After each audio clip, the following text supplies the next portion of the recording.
Epstein, the penthouse blueprint for abuse. Would you raise your hand, please? Do you solemnly swear the testimony you're about to give in the matter now pending shall be the truth, the whole truth, and nothing but the truth? Yes, ma'am. Have you ever been convicted of a crime? Yes. Epstein and Maxwell, the elite blueprint for ownership of the human body. If we're going to be talking about human beings being used as material, as currency, as leverage, as objects, then we have to talk about Epstein. Because Epstein wasn't a sidebar. Epstein wasn't an anomaly. Epstein was the luxury model of the same dehumanizing system we're seeing at the bottom of society. People think Epstein was about sex. It wasn't. It was about ownership. Ownership of bodies, ownership of secrets, ownership of futures. And the darkest part of that story, the part people still avoid, is what Epstein and Ghislaine Maxwell were planning for Virginia Giuffre. They weren't just abusing her. They weren't just trafficking her. They were preparing her to be the biological vessel for a child they intended to claim as their own. That is not seduction. It's not exploitation. That is reproductive trafficking. That is a form of biological enslavement. And you cannot look at that and not see the architecture of something much older and much darker. The idea that certain human beings exist to serve the reproductive goals of the powerful. Now let me say something that should unsettle every single person listening. We still don't know how far they went with that plan. We don't know what was attempted, what was stopped, or what was erased. We know Ghislaine was the recruiter. We know Epstein was the financier. And we know the men who participated, the ones who were enabled, protected, ferried into private islands, flown on the Lolita Express, have never been held to account. Every powerful man walked free. Every single one. The only person behind bars now is Ghislaine Maxwell, the woman. And even then, she wasn't exactly behind bars in the way most people imagine, because when Maxwell negotiated a deal, and yes, let's call it what it was, a deal, suddenly she was transferred to a more comfortable prison facility. Suddenly, the rumors connect her cooperation to Trump's interests in Scotland and his golf course ambitions. Suddenly, she becomes valuable again, not for justice, but for leverage. Does it surprise me? No. It fits the pattern because Maxwell knows the names. She knows the tapes. She knows the leverage points. She knows who did what, where, and to whom. And in a world run by powerful men, a woman like Ghislaine becomes a vault. A vault that is protected, not punished, as long as she protects the men. And this is why Epstein matters in this story, because Epstein shows that the elite version of exploitation operates under the same principles as the detention centers. Secrecy, vulnerability, control of the powerless, impunity for the powerful. The difference is the setting. In detention centers, the powerless suffer in concrete rooms. In Epstein's world, they suffer in penthouses and private islands. But the architecture is the same. And here's where it ties directly back to the themes we've been exploring.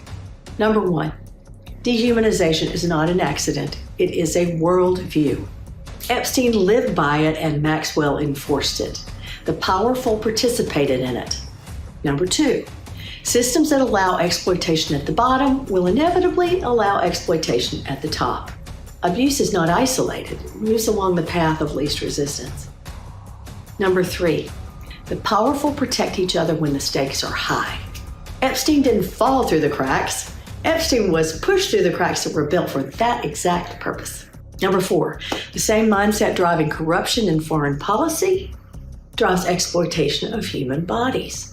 Once a government or a class of men believes they own the world, it is a very small step to believing they own the people in it. And this is why Epstein deserves his own section, because he's not just a villain. He is a blueprint. He shows us exactly how unchecked power behaves when there is no oversight, no accountability, and no moral center.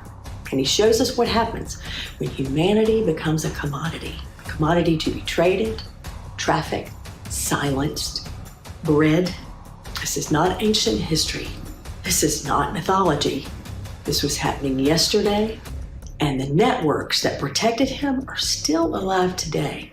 If we do not confront the elite version of this system, then confronting the version happening in detention centers will never be enough, because it is all connected. It is one architecture, and Epstein was the penthouse suite.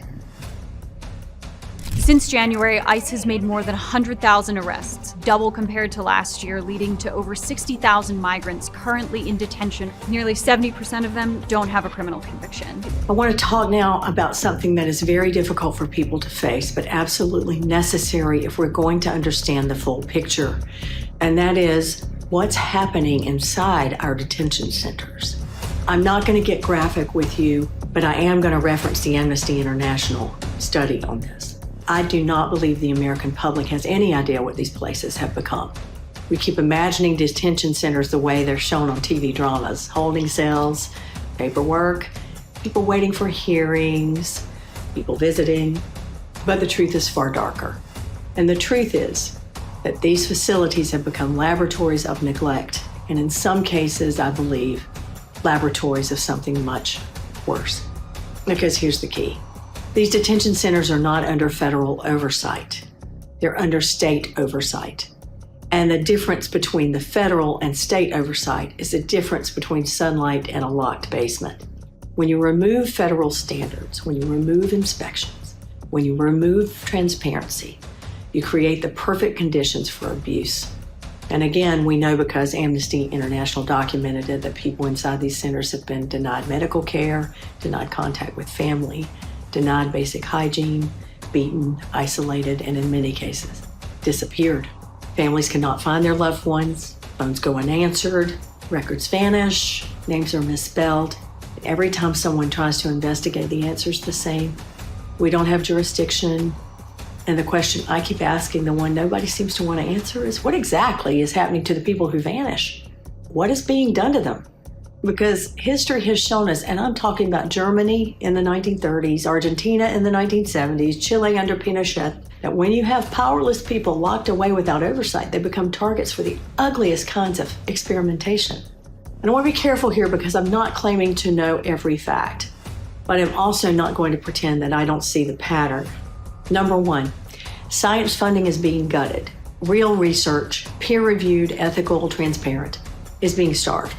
Number two, private billionaires want exclusive access to emerging technologies. AI, biotech, neurotech, behavioral conditioning, the cutting-edge fields.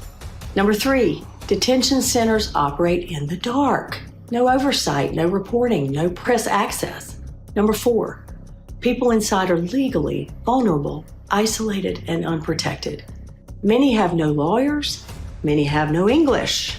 Many have no relatives here. We already have documented black site behavior in American history. That is not speculation, that is fact. So when you put all those pieces together, what conclusion are we supposed to draw? Because abuse alone is bad enough, but the conditions for experimentation are there. The incentives are there. The secrecy is there. And if we were looking at another country, we would call this what it is. A human rights crisis with the potential for crimes against humanity. But because it's happening here on our soil, under our flag, we're told it's complicated. It's bureaucratic. It's immigration. No, it is not immigration. It's impunity. It's intentional neglect. It's the quiet creation of zones of human disposability. And remember, these centers are connected to everything we talked about earlier because the same logic that allows a president to bomb a fisherman, the same logic that allows deported citizens to be used as bargaining chips between El Salvador and Venezuela, the same logic that allows foreign leaders to negotiate over human beings like they're trading cattle, is the logic that sees people inside detention centers as raw material, not as citizens, not as guests, not as human beings, but as something to use. And this is why the phrase, never again, matters. Because never again doesn't only apply to concentration camps, it applies to every early warning sign. The secrecy, the disappearance, the dehumanization, the loss of oversight, the rhetoric that paints certain people as expendable. People always ask, In the aftermath, how could these things have happened? How did no one stop it? And the answer is always the same. Because ordinary people didn't notice the shift until it was too late. Because the abuses were hidden behind bureaucracy. Because each step seemed small until the whole structure was in place. And I am telling you, we are seeing these steps right now. Not in black and white newsreels from the past. In real time, and this is part of the new political architecture. This is part of the new map of power. Corporations get the land, billionaires get the cities, foreign leaders get the leverage, and the people with no power get silence. And what is happening in these detention centers is not an accident or an oversight. It is a symptom of a government that no longer sees human beings as human. Now I want to bring this back home, right here inside the United States, because everything they're doing abroad has a mirror image here at home. Same way this administration is trying to dominate the Western Hemisphere, the same way it's weakening Europe and NATO so we stand alone, the same way it's seizing strategic resources overseas. They're doing the exact same thing domestically. And let me tell you where it shows up first. In our land, in the places we think are protected. In the places we assume no president, no billionaire, no corporation could ever touch. I'm talking about our national parks, our public lands, the acreage that belongs to the American people, data colonies, the same kind of experiment they already tested in Honduras with Prospera, the Zed. Prospera wasn't just a tax haven, it was just a playground for rich innovators. It was a prototype, a test case for a new kind of political entity, a corporate-run city on an island with its own rules, its own oversight, its own power structure. And do you know why Trump pardoned that drug trafficker, the one who smuggled cocaine and was serving hard time? Because the political party that man belonged to in Honduras wanted to bring the Zed system back. And Trump wants Zeds here. He wants DC to become a Zed. He wants pockets of America to become privately governed territory where federal law doesn't reach. Let me say that again, because this is where the pattern becomes unmistakable. This administration wants to carve out parts of America and hand them to corporations to rule, not metaphorically, literally. And what do you need if you're going to build your own privately governed microstates inside the United States? You need land, vast land, protected land, land that the public assumes is safe, so they won't even look for the danger. National parks are perfect for this because they're enormous, they're secluded, they're federally controlled, and because people assume they're untouchable, no one pays attention when those budgets get gutted, when maintenance is ignored, when closures are justified by safety issues, and when public access quietly shrinks. Neglect is not accidental. Neglect can be strategy. And if you weaken a protected space enough, if you underfund it long enough, if you let the infrastructure rot, well, eventually you can say this is too expensive for the government to maintain, we should bring in private partners. Just like that, public land becomes corporate land. This is the domestic mirror of the Zed experiment. It is the same logic as Prospera. It is the same logic as the detention centers. Build zones outside federal oversight where a handful of people control everything, and the public has no idea what's happening inside.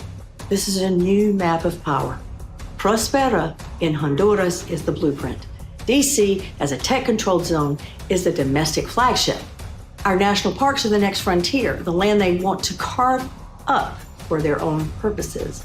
And people keep asking me, why would tech billionaires want national parks? Let me tell you why. Because land is power, because isolation is power, because data centers require enormous energy and water sources. And guess where those are?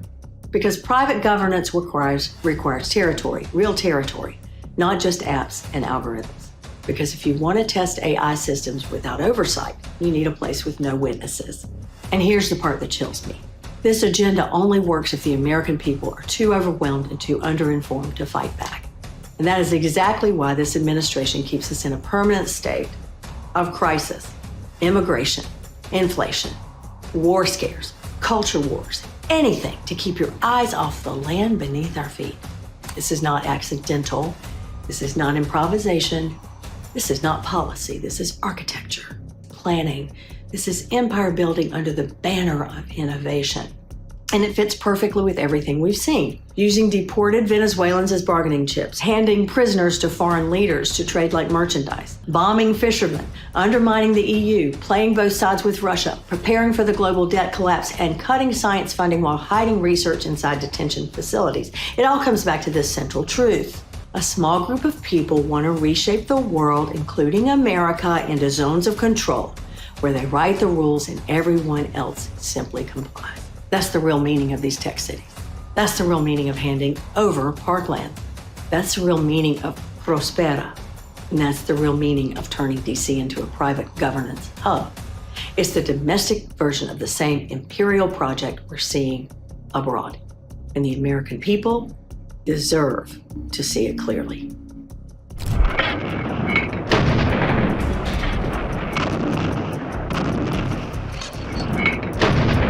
War today shows up in cyber attacks. It shows up in drones. It shows up in trade routes being choked off, in secret phone calls, in who controls oil, who controls water, and who controls the stories we hear every day on our phones. And what I want to do here is pull back the curtain on what I believe is happening, not just one story or one headline at a time, but the whole picture. Because when you zoom out, when you look at the patterns, it becomes very, very clear that the United States is positioning itself for something much bigger than what we're being told. We're watching an administration that is trying to dominate the Western world economically, militarily, digitally, and psychologically. And they're doing it while pretending to be the peacemaker.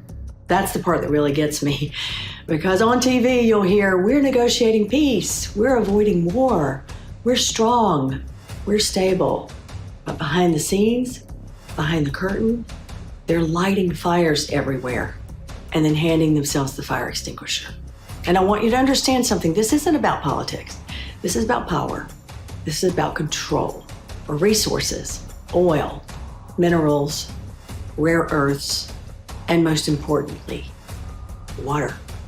And every move this administration is making, from Venezuela to Russia, to China, to Canada, to our own borders, fits into that much bigger pattern. Now, the national security strategy they just released late on a Friday night when nobody's paying attention basically lays out this vision in polite, sanitized language. It talks about flexible realism and projecting stability and preserving hemispheric leadership. Let me translate that for you in plain English. They're telling us they want to run the neighborhood. They want to write the rules, and they don't want anyone, not Europe, not NATO, not the United Nations, standing in their way. And that's why you're seeing this administration weaken NATO. That is why they're undermining their European Union, and that's why they double-crossed Ukraine with a 28-point Russian plan stamped it with the United States seal like it was ours. And while they're bragging on camera about toughness, we have a submarine off Russia's coast, don't test us. Behind closed doors, they're caught on transcripts making backroom deals with the very people they claim to be standing up to. This is abusive behavior logic. It's exactly how an abusive spouse talks. I'm protecting you while they're tightening control. I'm keeping you safe while they're isolating you from everyone who might help. And nowhere is that clearer than in what has been happening off the coast of Venezuela. Because let me tell you something, the story is not about fishermen, and it's not about drug boats. It's about leverage. It's about oil. It's about debt. And it's about a president who has already been named in international criminal filings from Venezuela for deporting their citizens and allowing them to be bartered like property between El Salvador and Caracas. And then, after those filings, we see the United States bombing Venezuelan boats and killing dozens of people, including survivors of the first strike. That's not strong leadership. That's the kind of thing that gets presidents hauled before international courts. And that is exactly what the White House is trying to avoid right now, which is why they've gone silent. So in this overview, I want you to hear me clearly. None of this is random. None of this is accidental. This is a coordinated strategy. Economic, military, digital, psychological, to dominate the Western Hemisphere and outmaneuver the rest of the world.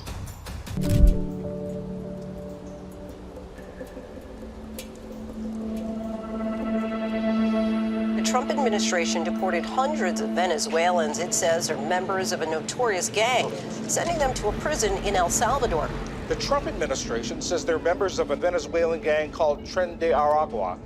Salvador Center for Terrorism Confinement, known as SICAT, is the largest prison in the Americas and is infamous for its harsh conditions.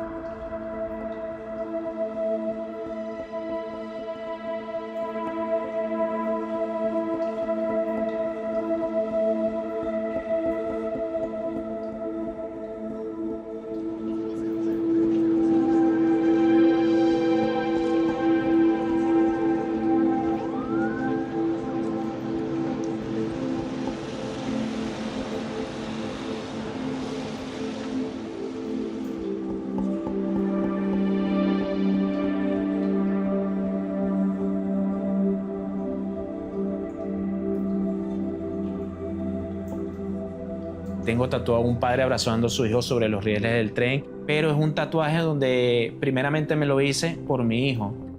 Nos hacían hincar en contra de nuestra voluntad y a golpes. Hubieron muchas personas que gritaban, pedían ayuda, auxilio. Las esposas estaban a un punto tan apretadas que nos hicieron lesiones en los tobillos. Muchos botaban incluso sangre porque nos cortábamos con las mismas esposas. Vulgarmente nos decían, camina. Yo recuerdo que le dije al oficial, no puedo caminar. Si me aflojas las esposas, yo puedo colaborarte, pero no puedo caminar. Fui golpeado al punto de que me desmayé. Me llevaron arrastrado hasta que llegamos al módulo, me tiraron, pegué mi cabeza contra el piso, me despierto y le decía adiós. Porque estoy aquí. What's really happening behind the curtain in Venezuela? Let's talk about it. Because this is not a small side story. This is actually the center of the whole picture. And most Americans have no idea what's really been going on because the people in power do not want us to put these pieces together. So let me start with something that might shock you. Because Trump deported Venezuelan citizens, many of them innocent, many of them with no criminal record, into the hands of the president of El Salvador. And that man turned around and called the president of Venezuela and said in so many words, I've got something you want, let's make a deal. Human beings, used as bargaining chips, used as poker tokens passed between authoritarian leaders, and Trump knew exactly what he was doing because those deportations weren't about safety. They weren't about crime. They were about leverage. Leverage for oil.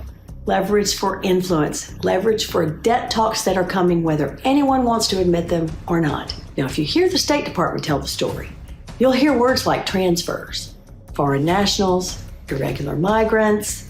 That's all government wallpaper meant to cover the holes in the floor. What actually happened was the forced handover of Venezuelan citizens, and Venezuela responded in the only way that a country can when its people are used as currency. It filed charges in the international system, and here's the part that ties this all together. The Trump administration went out into the Caribbean and bombed Venezuelan fishing boats, killing dozens of people, including survivors who were already floating in the water. This is not a misunderstanding, and that's not self-defense. That is the kind of action that becomes Exhibit A in a war crimes case, even though we are not technically at war. Because when you add up the deportations, the prisoner bargaining, the bombings, the human cost, what you see is not a foreign policy. You see a pattern of abuse. And here's the thing, the White House knows this. They know how exposed Trump is, and that's why they've gone completely silent on Venezuela. No strong statements, no clear explanations. We're just gathering facts. We're reviewing procedures. We can't comment. That's not strategy. That's fear. Because they understand that bombing civilians off the coast of another country, especially a country that has already filed complaints, is not just bad optics. It's potentially criminal. And now let me tell you the part they really don't want you to notice. This is not happening in a vacuum. This is happening while Venezuela holds some of the most important oil reserves in the world. And oil is not just fuel. Oil is power. Oil is bargaining leverage in a debt renegotiation. So ask yourself, why would this administration risk international criminal charges? Why would they bomb fishing boats? Why would they deport civilians into the hands of foreign leaders and try to turn them into bargaining chips? Because when the debt bomb goes off, Trump wants to be holding the oil. That's the game. He can do whatever he wants. It's all right. Whatever he wants to do. If he wants to do something, if he plays tough, it'll be the last time he's ever able to play tough. Now let's go to Russia for the Two-Faced Strongman Act. There's something I want you to notice about the way this administration talks about Russia. Because on the surface, on camera, they want you to believe they're being tough. They want to project strength. They want that old Cold War chest-beating image where America stands tall and Russia trembles. The world applauds. But when you step behind the curtain, when you really look at what's happening, you see something completely different. You see a president who plays two incompatible roles at the same time: the bully and the errand boy. Let me explain. Not long ago, Russia sent drones into Poland, actual incursions into NATO airspace. They've been flying aircraft near Alaska, testing our defenses again and again. These are not friendly gestures. These are not misunderstandings. They are probing actions, the kinds of things countries do when they want to see how far they can push before someone pushes back. What was Trump's response? He strutted out in front of a microphone and bragged, "We have a submarine off their coast." You could almost hear the subtext. Don't mess with me. That's the public show. That's the performance. Let me tell you about the part they don't show you. The part that leaked out through transcripts and whispers and the occasional slip. Behind the scenes, this administration has been making backroom deals with Russia. You remember the 28-point plan they announced? The one that Trump stamped with the United States seal, and the one Marco Rubio was clearly uncomfortable about. That plan wasn't ours. It wasn't something negotiated in good faith. It was a Russian plan. Russia wrote it. Trump simply held it up and said, "Look, peace." That's not toughness. That's flattery. That's appeasement dressed up as diplomacy. And it tells you something essential about the way this administration operates. They want to look powerful, but they govern by fear. Oh, not other people's fear, their own. Because they know that a unified NATO is a problem for them. They know that a strong European Union limits their ability to dominate global markets. They know that oversight, real oversight, means someone could pull the receipts on all those covert deals, those side conversations, these favors traded in the dark. And so they do two things at once. They talk tough to Russia so Americans think they're in control. Number two, they cut Russia-friendly deals behind closed doors to keep Russia close and Europe weakened. It's the same abusive dynamic we talked about earlier. The abuser raises their voice in public to show dominance, but behind the scenes, they're negotiating with the very person they claim to be resisting. Here's the real danger. Russia isn't confused. Russia knows exactly who they're dealing with. They see the inconsistency. They see the weakness behind the bluster. And they're exploiting it through incursions, drone flights, energy maneuvering, and pressure on Ukraine. If you doubt that, look what's happening with NATO right now. It is weaker than it's ever been, not because NATO itself is changed, but because the United States, the anchor, the weight-bearing pillar, stepped back from its leadership role. That vacuum? Russia's already filling it. They're testing boundaries, watching our reactions, and recalibrating their strategy in real time. They're not afraid of a president who makes noise on a podium. They're afraid of a president who stands firm with allies. And Trump is not that president. He's the president who wants credit for peace, agreements he didn't negotiate, credit for strength he didn't earn, and credit for standing up to Russia when he is literally holding Russia's talking points in his hand. So what we have is Russia is not strength. It's not leadership. It's not strategy. It's theater. Scream at the walls, whisper sweetly to the person who actually holds the power. And while he's playing both sides of this abusive pattern, the rest of us, NATO, the EU, Ukraine, Poland, the entire democratic world, are left holding the consequences. This is why Russia matters in this story, because Russia is where the mask slips again. Russia is where you can see the gap between the image and the truth. Russia is where you realize that a president who brags on camera and bargains in private cannot be trusted to protect this country or its allies. And Russia, where the danger becomes undeniable. Because when a man in power tries to be both the bully and the servant, he ends up being neither. and the world becomes far more dangerous for it. China. China. China. China. China. China. China. China. China. China. China. China. China. China. China. Now let's talk about China, and let's talk about the debt. Because this is the part nobody wants to say out loud, but everybody in the room knows. We're heading toward a global debt crisis. Not someday, not in theory, and not if things go wrong. It's coming. We can all feel the air change before a storm. And here's the truth. When that moment arrives, the United States will not be negotiating from a place of strength unless we've already positioned ourselves to control the resources that matter. That's why China matters. That's why Venezuela matters. And that's why Russia, Ukraine, Africa, the Middle East, all of it, part of the same map, because China holds a massive share of global debt. We do too. And when the bill comes due, we will be sitting across the table from the very countries we pretend to be so tough with.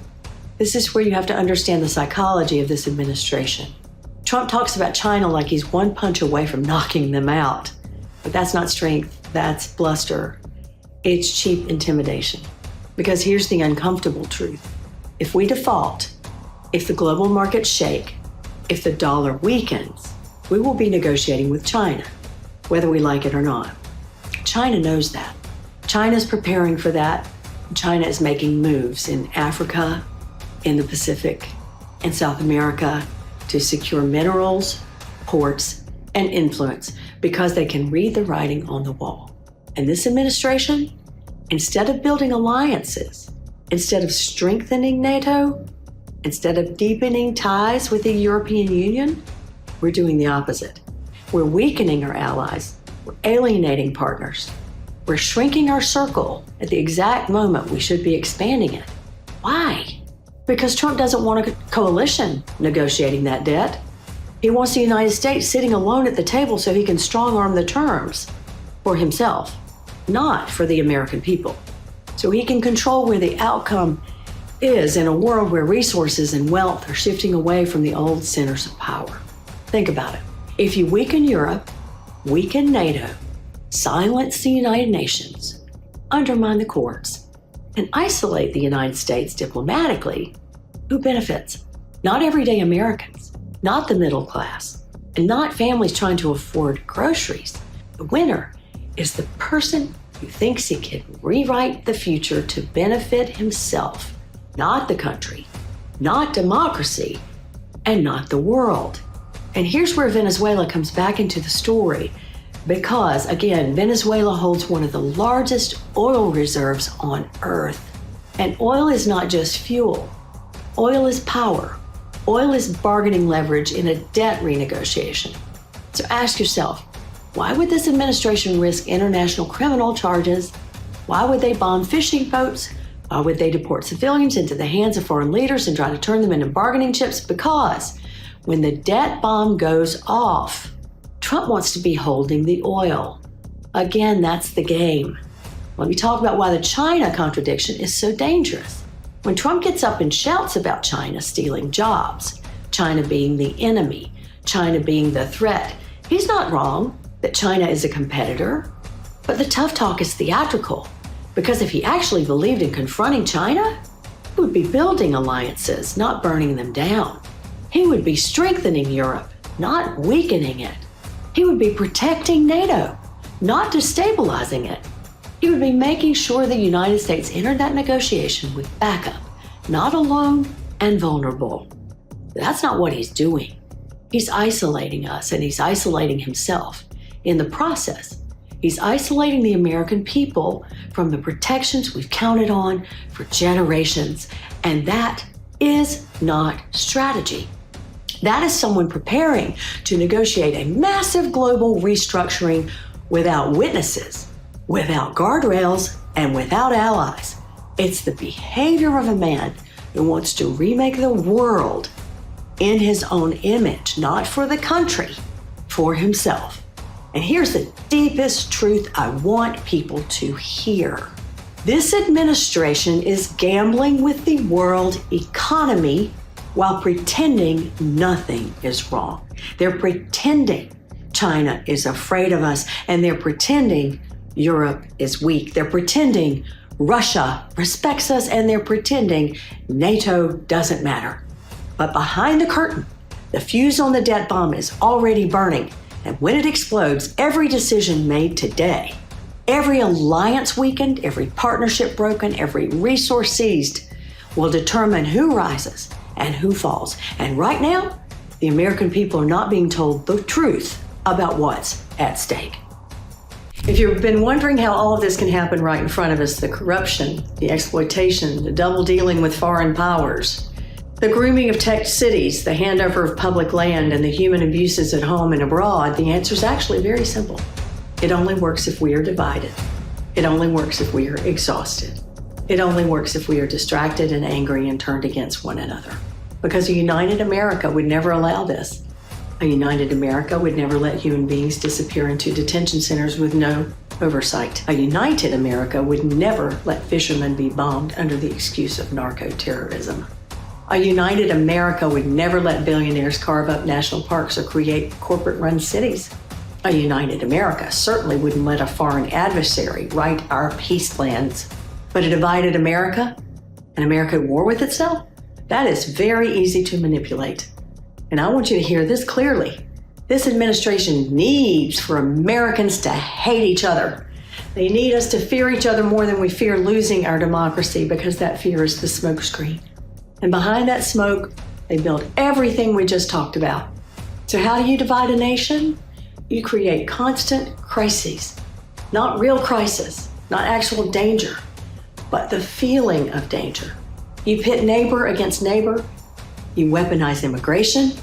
You weaponize race. You weaponize religion. You weaponize sexuality. You weaponize books. You weaponize public schools. You weaponize the idea of the other. And once you've taught people to see the other everywhere, on the street, in the grocery store, on their child's teacher's face, they stop noticing the real danger. Because the real danger isn't coming from the people next door. It's coming from the people above, the ones who are pulling the strings while we're all fighting down here in the pit. Here's the part that breaks my heart. This isn't a side effect of their strategy. This is the heart of it.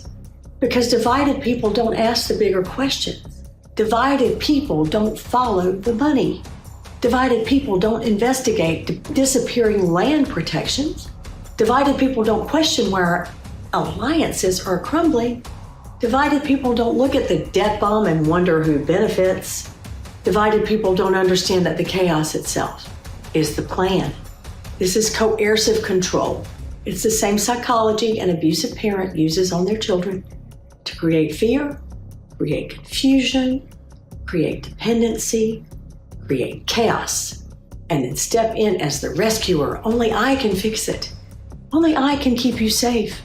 Only I can make America strong again. He's the one lighting the fires. He's the one cutting the deals behind our backs. He's the one destabilizing NATO. He's the one turning human beings into bargaining chips. He's the one opening the door for billionaires to take over our land. He's the one weakening America, not strengthening it. He knows the only way to keep that going is to keep us at war with each other. Because if Americans ever stop long enough to see the whole picture, if we ever look past the distractions, past the culture wars, past the noise, we would turn together and say, absolutely not. Not in our name, not in our country, and not on our watch. That's why unity is so dangerous to them. That's why mutual understanding is dangerous. That is why compassion is dangerous, because authoritarian movements, yes, even if we're avoiding that word, cannot survive in a community where people see each other's humanity. They survive on division, they survive on resentment, and they survive on fear. Once you step back and see the larger strategy, the global moves, the domestic moves, the exploitation of the vulnerable, the consolidation of power, the whole picture falls into place. We're not divided because we disagree. We're divided because someone decided we should be. This isn't happening to us by accident. It is being engineered emotionally, politically, economically, because a fractured country cannot defend itself. Not from foreign threats, and certainly not from leaders who believe they own it. And the moment we stop letting ourselves be broken, the entire agenda collapses. I'm coming to you from downtown Los Angeles, the biggest protest in Southern California here, No King's Day. We have some major breaking news here. That is that this protest across the country in more than 2,600 communities has now reached more than 7 million people who've taken to the streets, making it the biggest protest in American history. There were over 2,600 locations across the United States and, by the way, in other cities across the world. But 2,600 locations, that makes the most locations across the country that we have ever seen. I want to say something that may surprise you. I still believe in us. I still believe in this country. And I believe that if there is any nation on earth that can pull itself back from the brink, can rebuild after an attempted authoritarian takeover, that can choose a new form of unity after being torn apart, it is the United States of America. I'm not going to sugarcoat it. What we're facing right now is the kind of crisis that other countries do not come back from intact. History shows us this, and we have to be adults about that truth. When a single leader tries to consolidate extreme power, when a cult of personality forms around one man, when a handful of wealthy and powerful actors work behind the scenes to weaken institutions, courts, alliances, and public trust, most nations fracture before they rise. Borders shift, regions secede, parties splinter, and neighbors turn on each other.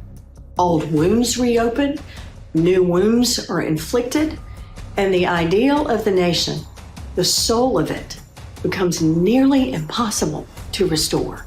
And if we're honest, we're already seeing the early outlines of that possibility. We have governors acting as mini presidents. We have states asserting power that used to belong to the federal government.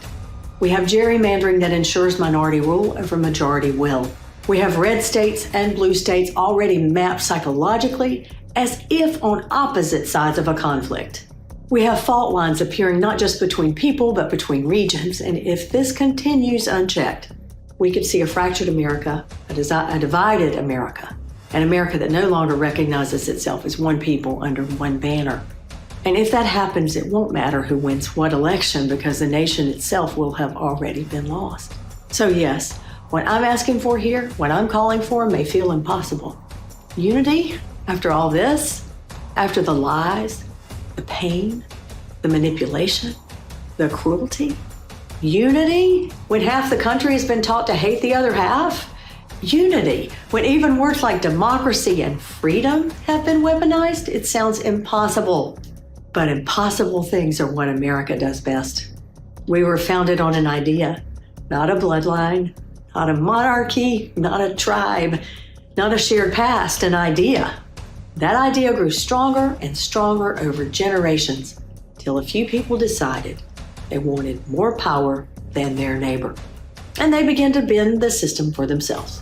That's the moment every republic in history either collapses or reforms or transforms. And I'm telling you, we don't have to collapse. We can transform, but it won't happen by accident. It won't happen with the same old slogans, and it won't happen with the same old parties. It won't happen with leaders who only speak to their base. What we need now is leadership grounded in unity, leadership grounded in moral clarity, leadership grounded in a vision that includes every single American, even the ones we disagree with. This isn't about two parties. This isn't about three parties. This isn't about left versus right. This is about whether we can see ourselves as one people again, or whether we surrender to our divisions engineered for us. And yes, this may even require something as profound and foundational as a new constitution. One that finally names women as full citizen. One that acknowledges Native Americans as equal under the law. One that sees Black Americans as whole people. One that reflects the world we live in now, not the world of 1787. And here's the part I want you to take with you. We can do this because we are global citizens now. Because the problems we face, climate, migration, technology, exploitation, global debt, are global problems. And global problems require global thinking, but they also require something far simpler: human decency, compassion, and a belief that what happens to one of us happens to all of us. And that aligns with my heart. But our task here today is about America and what America must become in order to survive this moment and rise to the next one. Rebuilding will require humility. It will also require imagination. It will require institutions built in a new direction, not corrupted by old habits, not controlled by corporate interests, not beholden to one party, but grounded in service, truth, and equality. And that brings us to something essential. Even though we don't have our leader yet, that does not mean we lack direction. A new generation of leadership will emerge from both parties, from unexpected places, from people who put country before ego and democracy before power. But for now, the leadership must come from us, from the people who see the danger clearly and still believe in the possibility of transformation. There are good, decent people in this country who are still supportive, and I'm not here to shame them. I'm not here to dismiss them. I'm not here to call them names or pretend they're blind or foolish, because the truth is many of them are my friends, some of them in my family, people I've met on airplanes, people I've prayed with, people I've danced with, people who love their families, people who work hard, people who pay their taxes and genuinely want this country to be safe and strong. And I'm going to say something else because this matters. People don't support a leader for no reason. They support him because he speaks to something inside them. For some, it was economic fear, watching jobs disappear, watching their communities crumble. For some, it was cultural anxiety, feeling like the world changed too fast and nobody asked them how they felt about it. For some, it was loneliness, believing that finally someone sees me. For some, it was anger.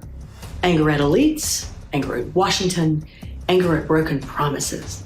For some, it was the longing for strength, the desire to feel protected in a world that feels increasingly unpredictable. And I want to honor that. I want to meet that honestly, because shame has never brought anyone back, but compassion has, always. And here's the part I want everyone to understand.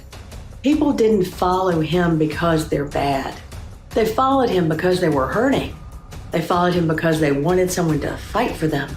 They followed him because they believed the system didn't care about them anymore. They followed him because he said out loud the things that they whispered in fear at night. And let me tell you something. When someone finds comfort in a leader, even a dangerous leader, it's very hard to let go of that comfort. It's human nature. If we attack that comfort, we lose them. If we insult them, we harden them. If we isolate them, they retreat deeper into the arms of the man harming them. This is abusive psychology at the national level. You don't get people out of abusive relationships by yelling, "Why would you ever love him?" You say, "I see why you felt safe with him. I see what he gave you. And I see how he took advantage of your trust." And then gently, patiently, you hold out your hand. So let me say this to everyone who is still supportive. You are welcome here. You are not my enemy. You are my fellow American. And I want you in this conversation because unity doesn't mean agreement. Unity means belonging, and we cannot rebuild this country with only half the people. We need everyone. Conservatives, liberals, independent, the exhausted, the doubtful, the hopeful, the heartbroken. All of us. Now, I am not asking anyone to abandon their values. Your values, family, freedom, fairness, faith, hard work, patriotism, those are beautiful values, and those are American values. What I'm saying is this: your values are not being honored by the man you trusted. You wanted strength, you got chaos. You wanted safety, you got global instability. You wanted morality, you got cruelty. You wanted transparency, you got secrecy. You wanted freedom, you got control. You wanted accountability, you got excuses. You wanted someone who would protect your family, you got someone who endangered all families. And you are allowed to recognize that, to change your mind, to evolve to say, I want something better for my country and my children. Changing your mind is not betrayal. Changing your mind is actually courage. And I want to speak now to the people who are listening who do not support this administration. If you shame the people we need to bring home, you are helping the very forces we're fighting. We don't win by being right. We win by being kind, We win by being patient. We win by inviting people into something larger and more hopeful than what they've been sold. And this is what real unity looks like. Not sameness, not agreement, not a melting away of differences, but a commitment to each other, because at the end of the day, their children are our children. Their futures are our futures. Their fears are our fears. Their hopes are our hopes. And no democracy has ever survived without that recognition. So let's be very clear. We do not need to alienate, exile, or ridicule people who supported harmful leadership. We need to meet each other with dignity. We need to educate each other gently. And we need to tell the truth without cruelty. We need to build a movement that welcomes Americans back, not pushes them away. Because the other side of this crisis, the other side of this abusive political dynamic, the other side of this manipulation is not punitive. It's healing. And healing requires a soft place to land. Now that we've seen the patterns, the danger, the corruption, the fractures, the path forward will feel impossible. But impossible is what America does best. Other countries in history, when they reached this kind of moment, when a strong man rose, when institutions faltered, when divisions hardened, when the government fractured into regional loyalties, most did not survive intact. We are not most countries. We are the United States of America, created by an idea so powerful that people have fought, died, marched, dreamt, and sacrificed for it for nearly 250 years. But here's the truth. We have to face with open eyes and steady hearts the following truth. We cannot simply restore what was dismantled. Some institutions were broken long before this administration arrived. Others have been gutted, corrupted, or left hollowed out. They will not come back in the same form. And that is not a tragedy. That is an opportunity. Because what we build next, the systems, the institutions, the protections, must be pointed in a new direction, toward the ideals we have always claimed but never fully lived. Equality for all men. Equality for all women. Equality under the law, regardless of race, background, or gender. True citizenship for every citizen. Transparent government, institutions that serve people, not parties, leaders who speak unity, not division, a constitution that finally says what our hearts have known all along. We are all equal. For the first time since this nation was founded, we may need to write those ideals down plainly and unapologetically, not as amendments, not as interpretations, but as the bedrock of a new constitutional vision. Now, I want to take a moment to acknowledge the Survivor's Guide to Earth led by Matthew Cook. I'm a founding supporter of that project because its global vision speaks to mine. It reminds us that humanity already has enough resources to care for every single person on this planet, and that scarcity and suffering are choices made by systems, not destiny. That aligns with my heart. But our task here today is about America and what America must become in order to survive this moment and rise into the next one. And rebuilding will require humility. It will require imagination, and it will require institutions built in a new direction, not corrupted by old habits, not controlled by corporate interests, not beholden to one party, but grounded in service, truth, and equality. That brings us to something essential. Even though we don't have our leader yet, that does not mean we lack direction. A new generation of leadership will emerge from both parties, from unexpected places, from people who put country before ego and democracy before power. But for now, the leadership must come from us, from the people who see the danger clearly and still believe in the possibility of transformation. Because America has always belonged to the people who believe in the future more than they fear the present. And we are those people. So here is a symbolic call to action. Not a list of websites or organizations, not a checklist of tasks, but a shift in how we see ourselves and our power. Choose people over corporations. Choose community over consumption. Choose platforms that serve democracy, not those that manipulate it. Choose local when you can. Choose transparency when it's available. Choose compassion even when it's difficult. Choose truth even when it's inconvenient. Choose integrity even when it's not rewarded. Choose the future over the fight. Because every choice you make, every purchase, every vote, every conversation, every moment of courage is a brick in the foundation of the country we are building next. And if we choose together, we will create something extraordinary. Because unity is not agreement. Unity is commitment. Unity is belonging. Unity is the courage to say we are still one people. We still share one destiny, and we are strong enough to repair what was broken. And so here is my closing belief, not wishful thinking, but a truth I feel in my bones. We are standing on the threshold of a new America, one built not on fear, but on possibility, not on division, but on a shared purpose, not on the old wounds, but on new clarity, not on who we were, but on who we are ready to become. We have survived so much already, and now we get to decide whether we will rise. And I believe, with every fiber of my being, that we will choose the better path. We will choose unity. We will choose dignity. We will choose democracy. We will choose each other. And in doing so, we will do what America has always done, the impossible.